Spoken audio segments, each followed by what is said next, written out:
Have you ever caught yourself scrolling through endless news feeds, watching two experts say the exact opposite things, and wondered who's actually telling the truth? Or maybe late at night, you've asked yourself a far more unsettling question. Is there such a thing as truth at all? If you've ever felt lost in a world of clashing opinions, if you've craved certainty only to find yourself slipping into doubt, then this journey is for you. Let's start with a story. Imagine this: you're at a crowded family dinner. Your uncle insists that his version of history is the truth. Your cousin rolls her eyes, scrolling through a thread that says the opposite. Someone else chimes in. You can't argue with the facts. Suddenly, you're trapped, torn between voices, each armed with their own statistics, memories, and convictions. Have you ever been in that seat? Have you ever wondered why? No matter how hard you search, the truth keeps slipping away. Today, on MindMirror, we're going to shatter your assumptions about truth itself. We'll dive into Friedrich Nietzsche's Beyond Good and Evil, not as an abstract philosophy, but as a survival guide for anyone drowning in uncertainty and information overload. You'll discover why Nietzsche believed that most people's search for the truth is a trap, and how you can break free. By the end of this video, you won't just understand the radical idea of perspectivism, you'll have practical tools to cultivate independent, critical thinking and to build your own resilient path through a world of chaos. Are you ready to challenge everything you thought you knew? Let's begin. Let's cut straight to Nietzsche's first dangerous insight. Most people's desire for truth is not what it seems.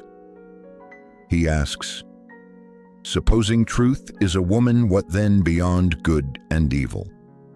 Preface: it's a strange image, but Nietzsche is inviting you to see truth not as some cold, static thing, but as a living, ever-shifting mystery, one that refuses to be pinned down by force.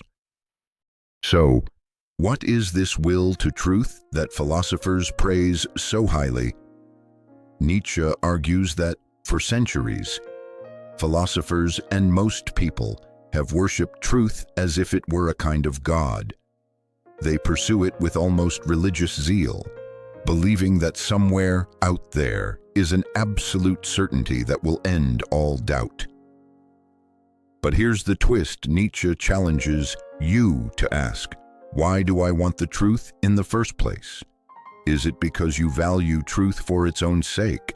Or is it because you crave comfort, security, and the feeling that you know your place in the world?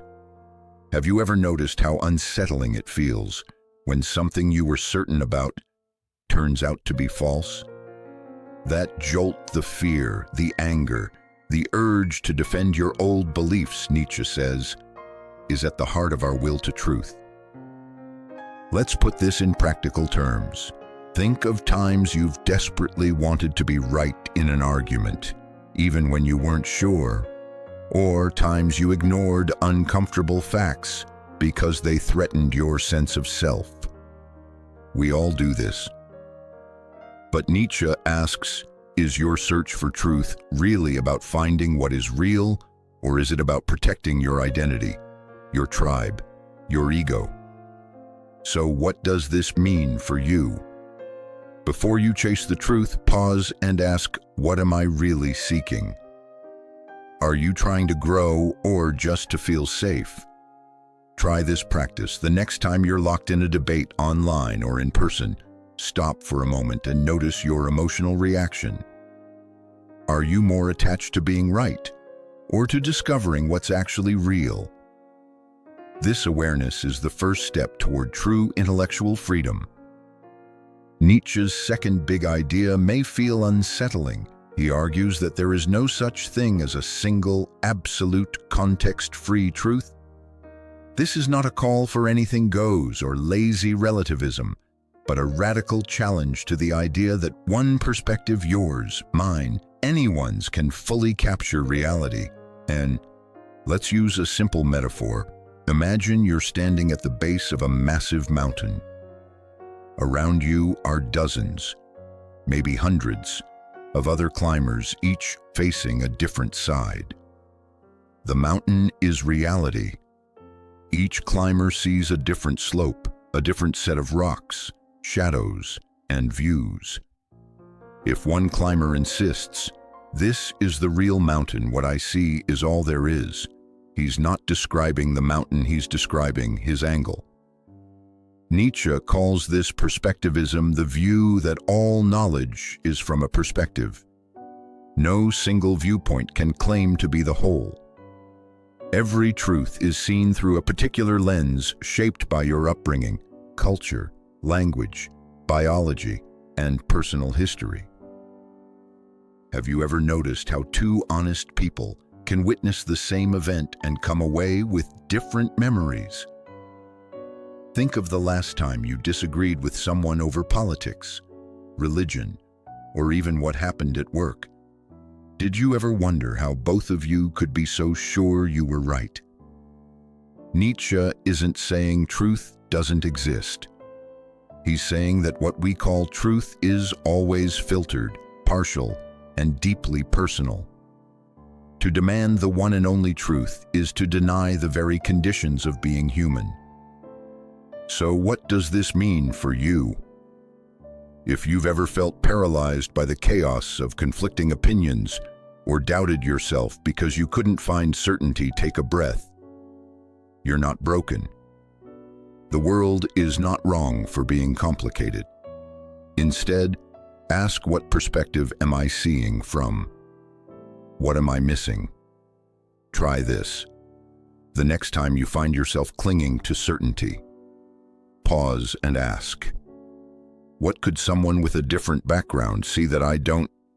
This question is a bridge to curiosity, empathy, and growth.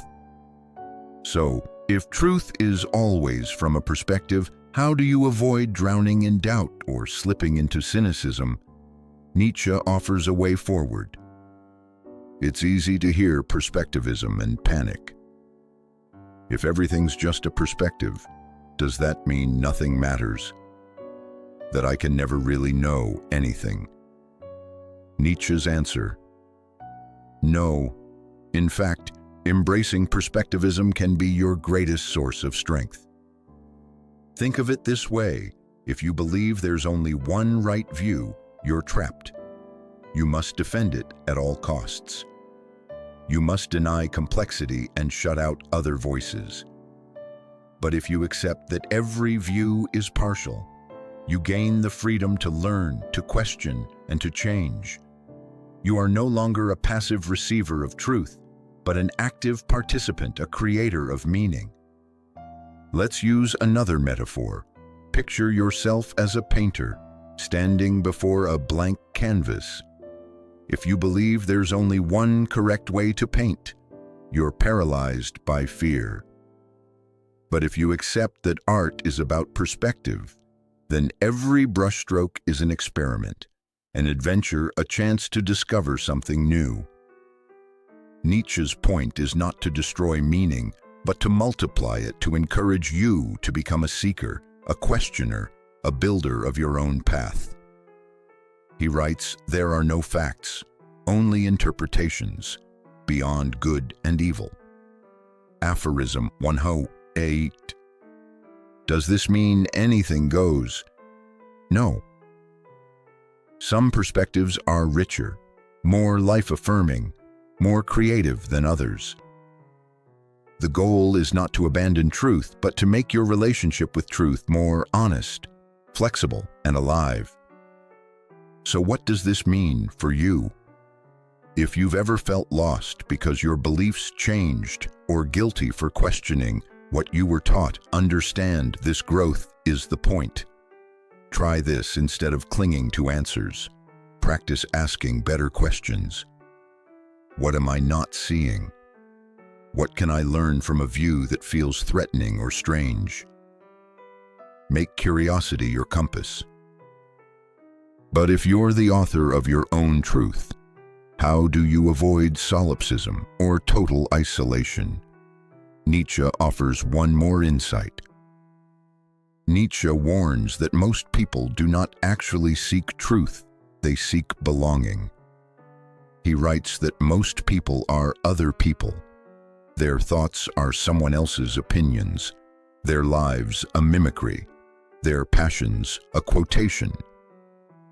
Let's be honest, how often have you found yourself parroting ideas you never truly examined, just because they were popular or safe? How many of your opinions were shaped by the loudest voices in your environment, rather than your own reflection?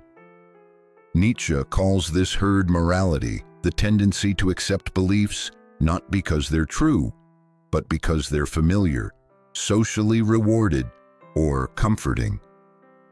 In the age of social media, this is more relevant than ever. Algorithms feed us confirmation of what we already think. Dissent is punished. Groupthink is rewarded. But Nietzsche challenges you. Will you be content to live as a copy repeating slogans, defending positions you inherited? Or will you dare to become an individual, someone who examines, questions, and sometimes stands alone? He does not promise this will be easy. Standing apart from the herd can feel lonely, even frightening. But Nietzsche insists, the cost of belonging at all costs is your own authenticity, your own possibility of truth. So what does this mean for you? Ask yourself, what beliefs have I never truly questioned?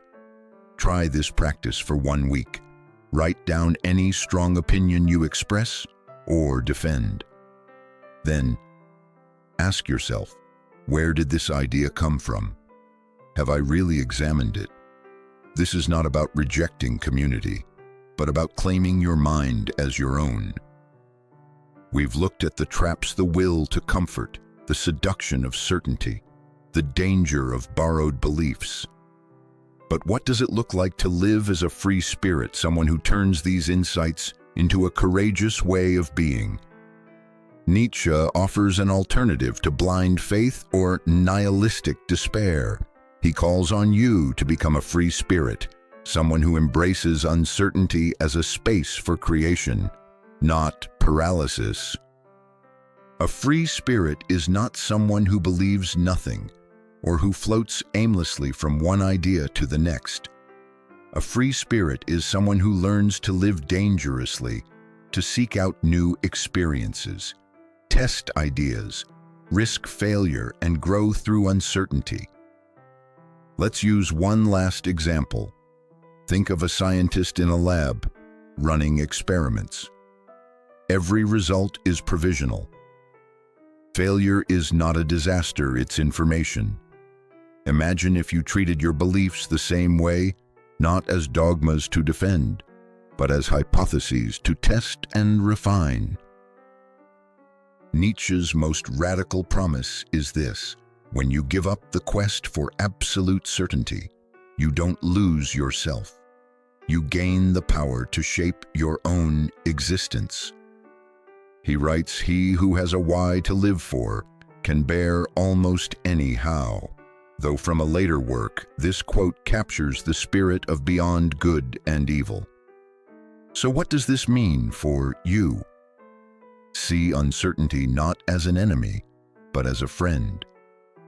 When you feel lost or unsure, ask what new possibility is being born here. Make it a practice to seek out one new, challenging idea each week. Sit with the discomfort. Let it change you. Let's ground these ideas in a deeper personal story. Imagine someone, let's call her Mia, who grew up believing that success meant getting straight A's, landing a prestigious job, following the rules.